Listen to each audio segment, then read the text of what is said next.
പുറത്ത് നല്ല മഴ പെയ്യുമ്പോൾ ഞാൻ വിചാരിച്ചു നമുക്ക് നല്ല ചൂട് പഴംപൊരിയും ചായ ആവാം. കുറച്ച് മഴയൊക്കെ നനഞ്ഞിട്ടാട്ടോ വന്നത്. എന്നാൽ പിന്നെ പെട്ടെന്ന് തന്നെ തുടങ്ങാമെന്ന് വിചാരിച്ചു. കുറച്ച് കറുത്തതാകുമ്പോൾ ആരും കഴിക്കില്ല കേട്ടോ. അതുകൊണ്ട് തന്നെ ഈ പഴം എടുത്തിട്ട് നമുക്ക് പഴംപൊരിയോ വേറെ എന്തെങ്കിലുമൊക്കെ ഉണ്ടാക്കിയെടുക്കാനേ പറ്റുള്ളൂ. അപ്പോൾ ഒരു ബൗൾ എടുത്തിട്ട് അതിനകത്തേക്ക് 250 ഗ്രാം മൈദയും അതുപോലെ തന്നെ 2 ടീസ്പൂൺ അരിപ്പൊടി ഇട്ട് കൊടുക്കുക, ക്രിസ്പി ആവാൻ വേണ്ടിയിട്ടാണ്. പിന്നെ നമുക്ക് അത്യാവശ്യത്തിന് മഞ്ഞപ്പൊടിയും പിന്നെ പഞ്ചസാര ഇട്ട് കൊടുക്കുക കേട്ടോ. ഒരു നുള്ളു ഉപ്പ് ഇട്ട് കൊടുക്കുക. ഇനി നമുക്ക് ആവശ്യത്തിന് വെള്ളം ഒഴിച്ച് ഇത് കുഴച്ചെടുക്കാം.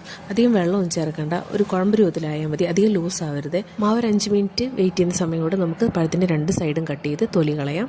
കുട്ടികൾക്ക് കൊടുക്കേണ്ടതുകൊണ്ട് ഞാനിവിടെ ചെറിയ കഷ്ണങ്ങളാക്കുന്നുണ്ട്. ഇനി ഒരു പാൻ ചൂടായതിനു ശേഷം അതിനകത്തേക്ക് കുറച്ച് വെളിച്ചെണ്ണ ഒഴിച്ചു കൊടുക്കുക. പിന്നെ ഇതുപോലെ ചെറിയ കഷ്ണങ്ങളാക്കി അരിഞ്ഞിരിക്കുന്ന പഴം മുക്കി നമുക്ക് പൊരിക്കാനിട്ട് കൊടുക്കുക. വെളിച്ചെണ്ണ നന്നായി മൂത്ത് വന്നതിന് ശേഷം നമ്മളിത് ഇട്ട് കൊടുത്തിട്ടോ. ഈ മണം അടിച്ചത് ഒരാൾ ഓടി വന്നിട്ടുണ്ട്, പഴംപൊരിയാണോ എന്ന് ചോദിച്ചിട്ട്. അപ്പോൾ നമ്മൾ ഇതിനു വേണ്ടി വെയിറ്റ് ചെയ്യാണ്. അപ്പോൾ നമ്മുടെ പഴംപൊരിക്ക് അതുപോലെ റെഡി ആയിട്ടുണ്ട്. ഒന്ന് തിരിച്ച് മറിച്ചിട്ട് കൊടുക്കുക, കോരിയെടുക്കുക. ഇനി ഒരു പാത്രം എടുത്ത് അതിനകത്തേക്ക് നമ്മുടെ പഴംപൊരിയൊക്കെ ചൂട് കൊടുക്കുന്ന തട്ടി കൊടുക്കുക. പെട്ടെന്ന് തന്നെ ചായയൊക്കെ റെഡിയാക്കി എടുക്കുക. അതിന് ശേഷം നമുക്ക് വേഗം പോയിട്ട് ചായ കുടിക്കുക. Please like and subscribe. Tata.